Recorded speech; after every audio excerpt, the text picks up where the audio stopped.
Good morning. Decided that I would read chapter 1.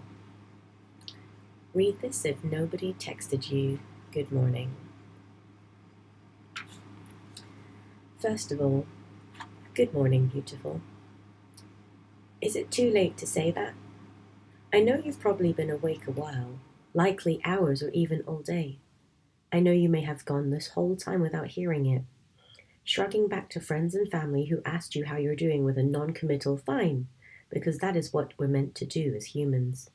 Answer meaningful questions with arbitrary phrases. I know that you may not be fine. I know that you may have had a lackluster day. And I know that something as incredibly mundane as a good morning text may have made all the difference in the world. It's okay if that's the case. It's okay to sometimes ache for those simple and kind-hearted gestures. Because the truth is that good morning texts are more than a half-hearted means of communication. They are a sign that we are thought of, cared for, adored by someone who may not be immediately present. They are a reminder, one we perhaps should not need but sometimes do, that we are appreciated in our entireties. So if you did not get this morning, here is what I want you to know. You deserve to have a good day today, not because of some universal law that necessitates good things happening to worthwhile people, but because we all do.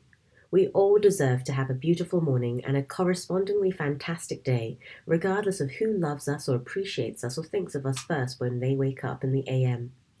Just because someone is not around to appreciate the complexities of who you are does not mean that you deserve anything less than pure joy. And in that case, there's no one else to remind you. Here is what I want you to know. There's a particular way you laugh that can make an entire room light up, if only for a moment in time. There is a way you tilt your head when you are concentrating that makes you look unbearably kissable, as if you were placed on this earth only to stare at things and frown in the most endearing form humanly possible. There is a noise you make when you are falling asleep, a soft, almost inaudible sigh that sounds like the ethereal embodiment of all that is tranquil and calm. There are 1,000-minute intricacies that make up the tapestry of who you are, and not a single one has ceased to exist since the last time that somebody loved you. I know we're not supposed to need reminders of that. I know that we're supposed to be strong and self-sufficient and reassured, certain of our own worth, questioning only the value of others. But we're human. We forget. We forget that we are lovable. We forget that we're desired. We forget that we are anything other than the hard-shelled, busybody workaholics that we've all been trained to behave as. We forget that we, too, merit adoration. And here's what's it's easiest to forget. Who you are doesn't cease to exist because there's nobody there to admire it.